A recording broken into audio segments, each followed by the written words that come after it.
नमस्कार, स्वागत आहे तुमचं अन्नपूर्णा किचनमध्ये। आज मी तुमच्यासाठी वाळवणीची रेसिपी घेऊन आलेली आहे। या रेसिपीला वेगवेगळ्या नावाने ओळखल्या जाते। सांडगे, खानदेशामध्ये वडे आणि खारोड्या या नावाने ओळखल्या जाते। तर मी खूप सोप्या पद्धतीने ही रेसिपी तयार केलेली आहे। चला तर मग वेळ न घालवता रेसिपीला सुरुवात करूया। सर्वात अगोदर मी इथे 1 किलो मुगाची डाळ घेतलेली आहे आणि 3 ते 4 वेळा स्वच्छ पाण्याने छान अशी धुवून घेणार आहोत। म्हणजे त्यातले डाळीला असलेले पावडर हे व्यवस्थित आपण स्वच्छ धुवून घेणार आहोत अशा पद्धतीने। आणि रात्रभर मी ही डाळ भिजवून घेतलेली आहे। त्याचबरोबर मी इथे अख्ख्या चवळीचा वापर केलेला आहे। माझ्या इथे चवळीची डाळ भेटत नाही, तर अशा पद्धतीने मी ही चवळीचा वापर केलेला आहे आणि तीही व्यवस्थित 2 ते 3 पाण्याने स्वच्छ धुवून रात्रभर अशी भिजवून घेतलेली आहे। त्याचबरोबर मी इथे मठाची डाळही घेतलेली आहे आणि 2 ते 3 वेळा व्यवस्थित स्वच्छ धुवून घेतलेली आहे आणि ही डाळ मी रात्रभर पाण्यामध्ये भिजवून घेतलेली आहे। या डाळीचे प्रमाण मी दोघं डाळीचे प्रमाण हे 1-1 पाव सारखे घेतलेले आहे अशा पद्धतीने। आणि अशा पद्धतीने मी ह्या 3 डाळ्या व्यवस्थित अशा रात्रभर भिजवून घेतलेल्या आहे।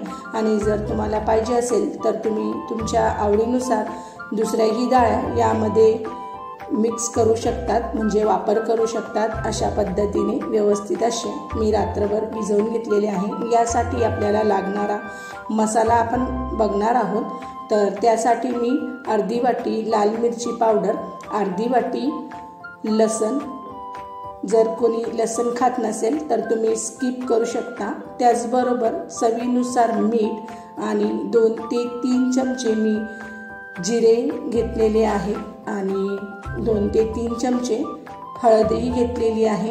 जर तुम्हाला तिखट आणखीन पाहिजे असेल तर तुम्ही मिरचीचा उपयोग हा कमी किंवा जास्तही करू शकता।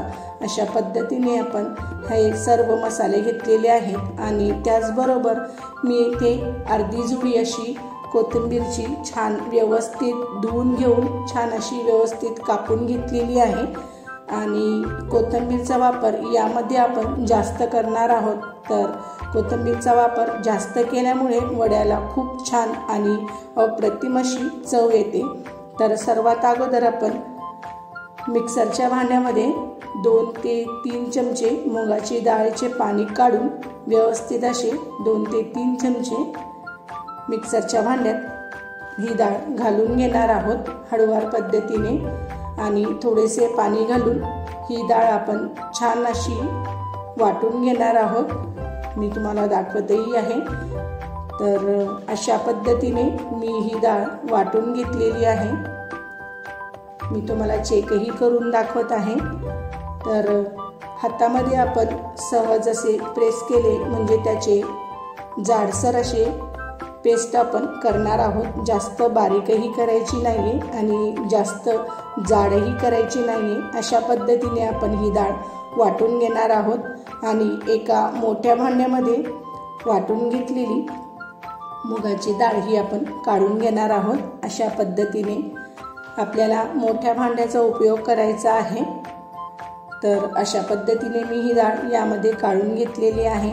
त्याच पद्धतीने मी दुसऱ्यांदाही व्यवस्थित अशी मिक्सरच्या भांड्यामध्ये मुगाची डाळ ही घालून घेत आहे आणि व्यवस्थित असे छान अशी पेस्ट आपण तयार करून घेणार आहोत। जर तुम्हाला अशीच डाळ वाटता येत नसेल तर तुम्ही थोडे पाण्याचा उपयोगही करू शकता। तर अशा पद्धतीने मी ही डाळ ही वाटून घेतलेली आहे आणि एका मोठ्या भांड्यामध्ये आपण ही डाळ काढूनही घेणार आहोत।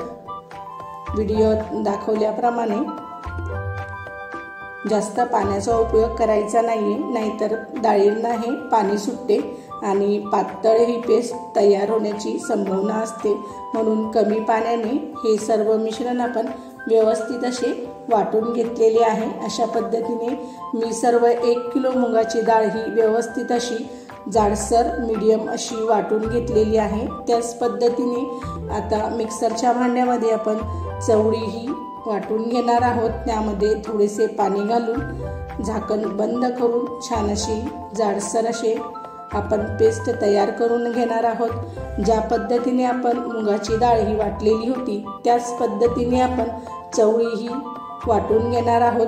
तर अशा पद्धतीने मी सर्व चवळी ही व्यवस्थित अशी वाटून घेतलेली आहे आणि मुगाच्या डाळीमध्ये वाटण हे घालून घेतलेले आहे, तुम्ही बघू शकता अशा पद्धतीने। आता त्याच पद्धतीने आपण मठाची डाळही मिक्सरच्या भांड्यामध्ये जाडसर अशी वाटून घेणार आहोत। ह्या डाळी भिजलेल्या असतात म्हणून पटकन वाटल्या जातात। तर अशा पद्धतीने मी तिघ डाळी व्यवस्थित अशा वाटून घेतलेल्या आहे आणि एका मोठ्या भांड्यामध्ये हे सर्व डाळ्या काढूनही घेतलेल्या आहेत। आता आपण मसाला हा त्यामध्ये ॲड करणार आहोत। तर सर्वात अगोदर मिक्सरच्या भांड्यामध्ये आपण जिरे घालून घेऊयात आणि व्यवस्थित असे जाडसर असे वाटण आपण याचे करून घेणार आहोत। जास्त बारीक पेस्ट करायची नाहीये, कोराच हे जिरे आपल्याला वाटायचे आहे, पाणी न घालता असेच वाटायचे। आणि वाटण झाले की लगेचच आपण आता ज्या डाळी वाटल्या होत्या त्यावर आपण हे जिरे ॲड करून घेणार आहोत। व्हिडिओत दाखवल्याप्रमाणे अशा पद्धतीने मी जिरे घातलेले आहे आणि त्याच पद्धतीने आपण आता मिक्सरच्या भांड्यामध्ये लसणही घालून घेऊयात आणि व्यवस्थित असे झाकण बंद करून छान अशी याची पेस्ट करून घेणार आहोत। मी यामध्ये पाण्याचा उपयोग केलेला नाही आहे, थोडासा जाडसर असा लसण आपण वाटून घेणार आहोत। मी तुम्हाला दाखवतही आहे, खूप छान आणि मस्त लसण आपला वाटून झालेला आहे आणि हा लसण डाळीमध्ये खूपच छान चविष्ट तयार होतो आणि चविष्टही लागते हे डाळीचे वडे। तर अशा पद्धतीने मी लसणही वाटून घेतलेला या डाळीमध्ये ॲड करून घेतलेला आहे व्हिडिओत दाखवल्याप्रमाणे। आता आपण सर्व कोरा मसाला यामध्ये हळूवार पद्धतीने एकत्रित करणार आहोत। तर सर्वात अगोदर हळद, त्याचबरोबर मिरची पावडर आणि चवीनुसार मीठही घालून घेणार आहोत। मिठाचे प्रमाण यामध्ये कमीच ठेवा, कारण की सुकल्यानंतर हे सांडगे खारट होण्याची शक्यता असते। तर अशा पद्धतीने मी मीठही घालून घेतलेले आहे आणि त्याचबरोबर मी इथे बारीक कापून घेतलेली आणि स्वच्छ धुवून घेतलेली कोथिंबीरही घालून घेणार आहोत। कोथिंबीरचा वापर केल्यामुळे सांडगे हे खूप चविष्ट आणि अप्रतिम तयार होतात। अशा पद्धतीने मी सर्व कोथिंबीरही घालून घेतलेली आहे आणि हात स्वच्छ असे व्यवस्थित धुवून आपण सर्व डाळी आणि मसाले त्याचबरोबर कोथिंबीरही व्यवस्थित असे हाताच्या साहाय्याने एकत्रित करून घेणार आहोत। म्हणून त्यासाठी आपण मोठ्या भांड्याचा उपयोग करायचा आहे। जर तुम्हाला हाताने जमत नसेल तर तुम्ही चमच्यानेही हे सर्व मिश्रण एकत्रित करू शकता, पण हाताने व्यवस्थित असे एकत्रित होतात म्हणून हाताच्या साहाय्याने एकत्रित करायचे आहे। तर अशा पद्धतीने मी सर्व मिश्रण हे व्यवस्थित आणि छान असे एकत्रित करून घेतलेले आहे, तुम्ही बघू शकता। खूप छान आणि मस्त हे बॅटर आपले तयारही झालेले आहे। आता आपण हे वडे एका खाटीवरती चादर किंवा प्लास्टिकच्या कागदावरही तुम्ही घालू शकता। तर अशा पद्धतीने मी हे चादरही अंथरून घेतलेली आहे आणि त्यावर आपण वडे घालून घेणार आहोत। तर त्यासाठी सर्वात अगोदर सर्व मिश्रण परत एकदा व्यवस्थित असे मिक्स करून घ्यायचे आहे आणि हाताच्या साहाय्याने व्यवस्थित असे हातामध्ये थोडेसे बॅटर घेऊन व्हिडिओत दाखवल्याप्रमाणे अशा पद्धतीने छोटे छोटे असे खारोडे घालून घेणार आहोत, तुम्ही बघू शकता। खूप छान आणि छोटे छोटे अशा आकाराचे आपण सांडगे घालून घेऊयात, कारण की जास्त मोठे हे सांडगे करायचे नाही आहेत। खूप छान आणि व्यवस्थित मी हे सर्व वडे हे घालून घेत आहे। अशा पद्धतीने सुकल्यानंतर याचा आकार हा छोटा होतो।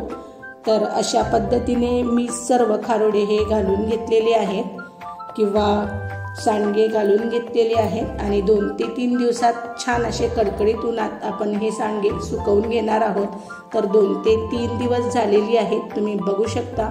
खूप छान आणि व्यवस्थित हे कागदापासून किंवा चादरीपासून वेगळे होतात आणि खूप जबरदस्त हे तयारही होतात।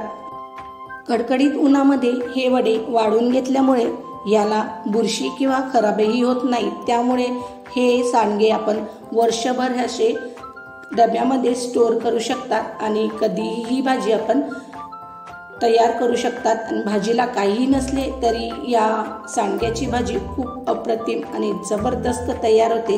तर अशा साध्या आणि सोप्या पद्धतीने मी हे सांडग्याची रेसिपी तयार केलेली आहे। तर अशा पद्धतीने तुम्ही ही रेसिपी नक्की ट्राय करा आणि मला कमेंट्समध्ये नक्की कळवा। तुमच्याकडे खारोड्याला कोणत्या नावाने ओळखले जाते तेही मला कमेंट्समध्ये नक्की कळवा। अशाच वाळवणीच्या रेसिपी पाहण्यासाठी व्हिडिओला लाईक, शेअर आणि सबस्क्राईब करायला विसरू नका। धन्यवाद। Thanks for full watching.